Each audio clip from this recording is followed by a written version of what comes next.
Mirëmëngjesi të nderuar teleshikues të Drita Televizion, do të jemi së bashku në emisionin What Happened Today, çfarë ka ndodhur sot. Data sot shënon 17 korrik dhe ne kemi përgatitur disa informacione në lidhje me ngjarjet më të rëndësishme që kanë ndodhur në këtë datë, ku ju ftoj që t'i ndiqni.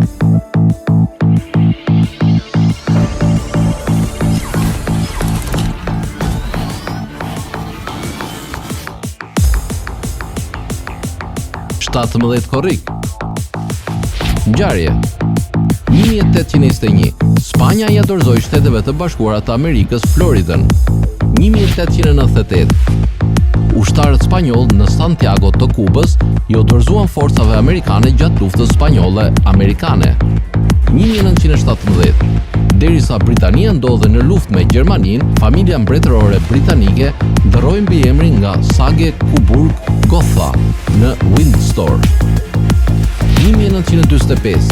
Presidenti amerikan Harry S. Truman, lideri sovjetik Joseph Stalin dhe kryeministri britanik Winston Churchill filluan takimin në Potsdam gjatë samitit të fundit të aleatëve të luftës së dytë botërore.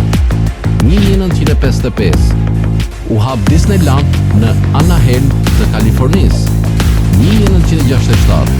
Saksofonisti dhe kompozitori i muzikës jazz John Coltrane vdiq në moshën 40 vjeçare.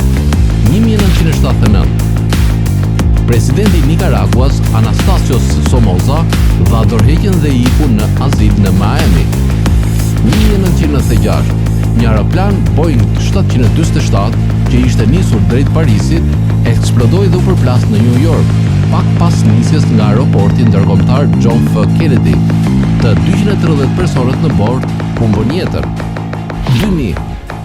Bashar Assad, i biri i Hafez Assadit, u bë presidenti 16 i Sirisë. 2005. Tribunali special për Irakun paraqiti rastin e vet të parë kundër Saddam Husseinit për masakrën e shiitëve të vitit 1982. Lindje. 1888. Lindi Shmuel Joseph Agnon, shkrimtar izraelit nobelist. Vdekje. 1790. Vdiq Adam Smith, babai ekonomist politike.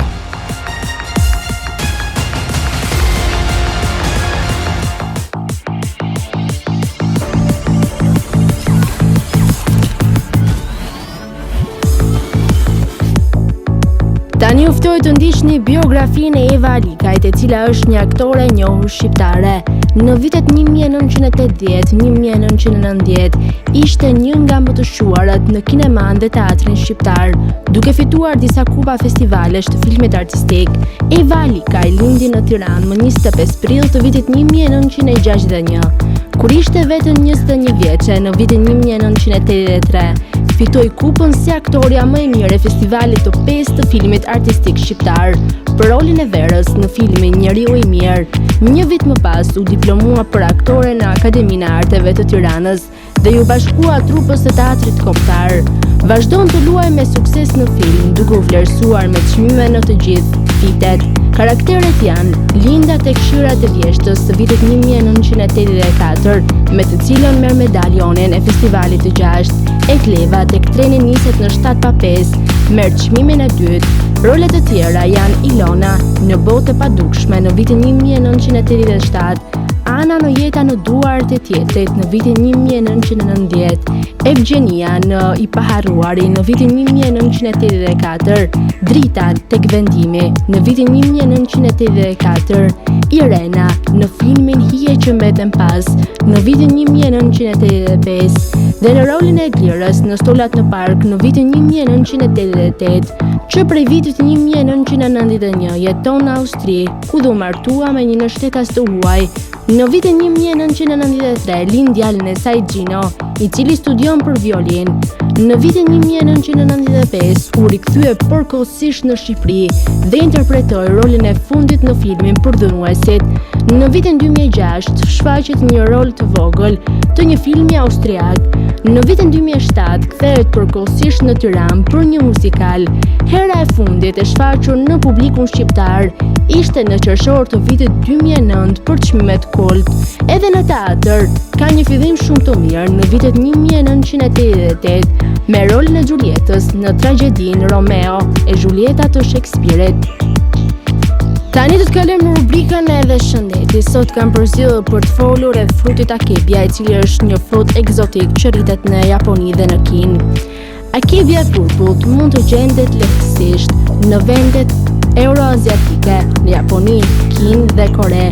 Për shkak të popularitetit në rritje, fruti rritet gjithashtu në të gjithë Europën, Zelandën e Re dhe në shumë shtete të bashkuara.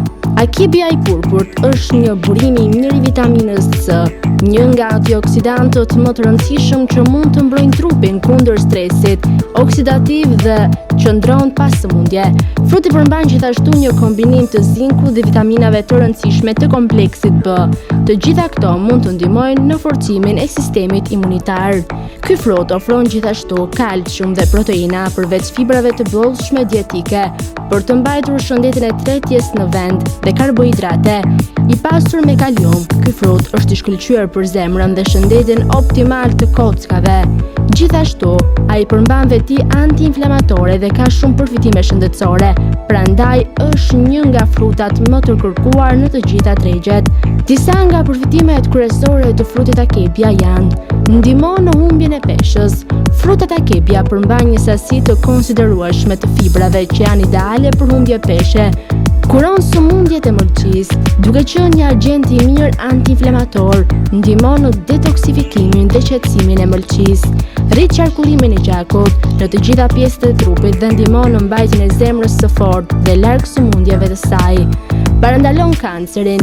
Akebia ka agent kundër kancerit dhe antitumoral, me veti të caktuara që ndihmojnë në luftimin e qelizave të dëmshme që prodhojnë kancer në trup dhe zvoglon shanset të zhvillimit të llojeve të ndryshme të kancerit. Kuron infeksionet bakteriale, shëron plagët e gojës dhe trajton sëmundjet e lëkurës. Qetëson dhimbjet e shkaktuara nga artriti. Fruti është i ngarkuar me agent shumë të mirë antiinflamator që ndihmojnë me artritin dhe sëmundjet që lidhen me kockat. Gjithashtu mund të qetësojë të gjitha llojet e dhimbjeve të lidhura me kyçet. Rrit imunitetin. Akebia ndihmon në forcimin e trupit dhe rritjen e sistemit imunitar. Promovon shëndetin e lëkurës. Ai ndihmon në luftimin e radikaleve të lira në trup, duke ndihmuar kështu shkëlqimin e lëkurës dhe duke promovuar shëndetin e përgjithshëm të saj. Tani uftoj të ndiqni parashikimin e motit në territorin shqiptar. Territori shqiptar për datën 17 korrik 2026 do të karakterizohet nga kushte atmosferike të qëndrueshme me dominim të kthjellimeve dhe intervale të gjata me diell në të gjithë territorin. Në relievet malore, gjatë orëve të pazites, priten vranësira të lehta kalimtare, por pa reshje domethënëse. Paraditja do të jetë kryesisht me diell në të gjithë territorin, ndërsa në zonat e izoluara do të ketë vranësira të pakta kalimtare. Pazitja vijon me një mod të nxehtë dhe të qëndrueshëm.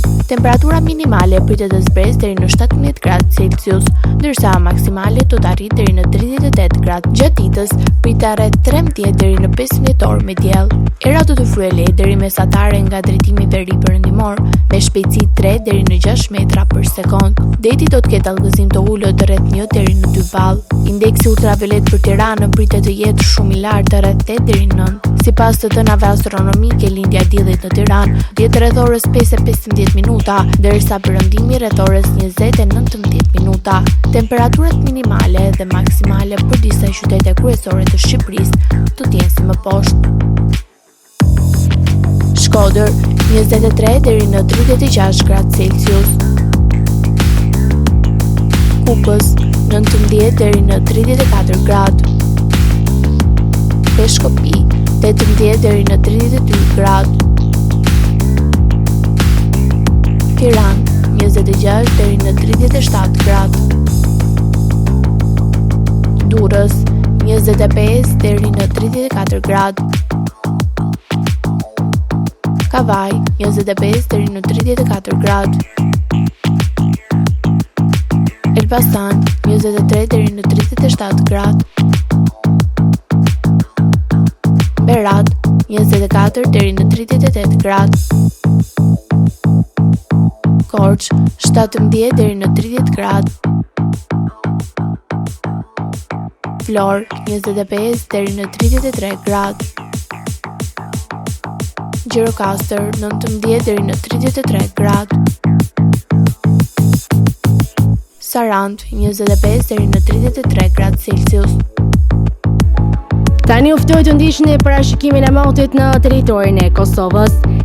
Territori i Kosovës për datën 17 korrik 2026 do të karakterizohet me një mot i qëndrueshëm me kthjellime dhe intervale të gjata me diell. Gjatë pasdites në zonat malore mund të ketë vranësira të pakta kalimtare, por pa rreshje. Paraditja do të ketë mot kryesisht të kthjellët, ndërsa pasditja vijon me një mot të ngrohtë të qëndrueshëm. Temperaturat minimale pritet të zbresë deri në 16 gradë Celsius, ndërsa maksimale do të arrijë deri në 32 gradë. Era do të fryejë lehtë nga drejtimi veriperëndimor me shpejtësi 2 deri në 5 metër për sekond. Indeksi ultraviolet për Prishtinë pritet të jetë i lartë rreth 8. Sipas të dhënave astronomike, lindja e diellit në Prishtinë do të jetë rreth orës 5:06 minuta, ndërsa perëndimi rreth orës 20:18 minuta. Temperaturat minimale dhe maksimale për disa qytete kryesore të Kosovës do të jenë si më poshtë. Mitrovica 17 deri në 31 gradë Celsius. Podujevë 16 deri në 30 gradë. Skënderaj 17 deri në 31 gradë. Pej 17 deri në 32 gradë. Prishtinë 17 deri në 31 gradë. Gjakov 18 deri në 32 gradë. Malishev 18 deri në 32 gradë. Gjilan 17 deri në 31 gradë. Ferizaj 17 deri në 31 gradë.